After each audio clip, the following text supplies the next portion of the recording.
Le Tour d'Espagne 2017 approche à grands pas. Cette course dispose cette année d'un plateau de très haut niveau. C'est pourquoi aujourd'hui, voici un petit guide pour tout savoir sur la Vuelta. La Vuelta est une course cycliste espagnole créée en 1935. Cette compétition possède les mêmes caractéristiques que le Giro ou le Tour de France, car elle fait partie des 3 grands tours de la saison cycliste. Le Tour d'Espagne se déroule annuellement fin août, début septembre, mais jusqu'en 1995, il s'est disputé en mai. La Vuelta comporte 4 maillots distinctifs, le maillot rouge qui distingue le leader de la course, le maillot vert porté par le meilleur sprinter, le maillot blanc à pois bleu, celui du meilleur grimpeur, et enfin le maillot du combiné qui récompense le coureur étant le mieux placé dans les 3 classements que je viens de vous mentionner. Le record de Vuelta remporté a été établi par Roberto Heras. Le coureur espagnol en a empoché 4 entre 2000 et 2005. Voici à l'écran le nom des 6 derniers vainqueurs de la Vuelta. Le tenant du titre, c'est le Colombien Nairo Quintana qui avait battu l'année dernière Christopher Froome. Cette année sera la 72e édition du Tour d'Espagne.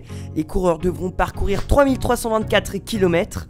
Au cours de ces 3 semaines, nous aurons le droit à assister à 6 étapes de plaine, 5 étapes de montagne, 8 étapes de moyenne montagne où les punchers auront sûrement leur mot à dire. Il y aura également un contre-la-montre par équipe de 14 km lors de la première étape. Et enfin un contre-la-montre individuel de 40 km lors de la 16e étape.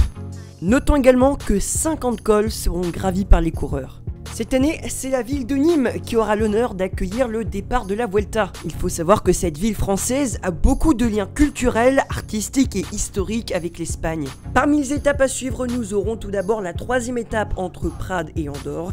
Dès le début du Tour d'Espagne, le classement général peut se perdre pour un coureur qui n'aurait par exemple pas récupéré du Tour de France. La 11e étape entre Lorca et l'Observatoire de Calor Alto comprendra 2 ascensions et ce sera la première véritable arrivée en altitude de cette Vuelta où les coureurs atteindront plus de 2000 mètres d'altitude. La dernière ascension à 6% devrait être propice à des attaques. La 14e étape sera très éprouvante par le fait que le dénivelé est montant pendant quasiment toute la course. L'ascension finale, la Sierra de la Pantera, pourrait causer de gros dégâts avec notamment un passage à plus de 25%. La 15e étape fera seulement 129 km, mais les coureurs vont devoir grimper plus de 3000 mètres de dénivelé.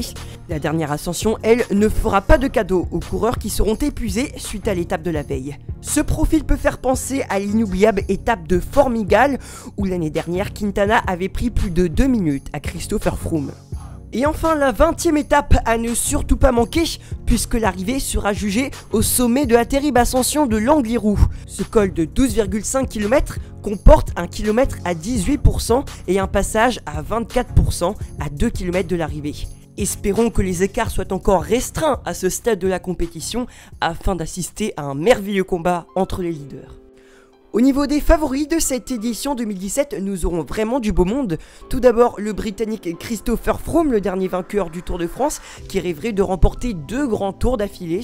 Le coureur italien Fabio Aru, qui pourrait se voir être dangereux dans les étapes de montagne. Alors certes, il aura manqué d'un peu de fraîcheur lors de la dernière semaine du Tour de France, mais la Vuelta est une course qui lui réussit, il l'a déjà remportée en 2015. Romain Bardet s'alignera lui aussi au départ de cette 72e Vuelta.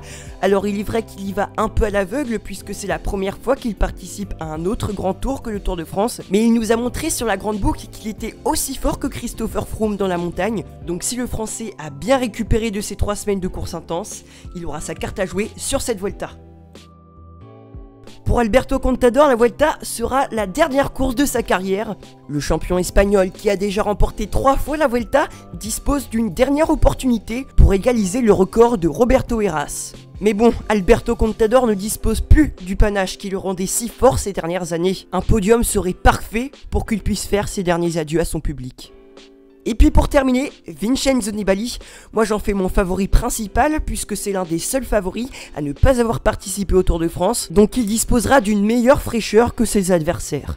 Et n'oublions pas les nombreux outsiders qui auront eux aussi des opportunités de victoire. Je pense à Ignor Zakarin, Luis Mientres, Rafael Maika, Miguel Angel Lopez, Esteban Chavez, Adam Yates, Warren Barguil, David de la Cruz, Bob Jungels ou encore Steven Kruijswijk.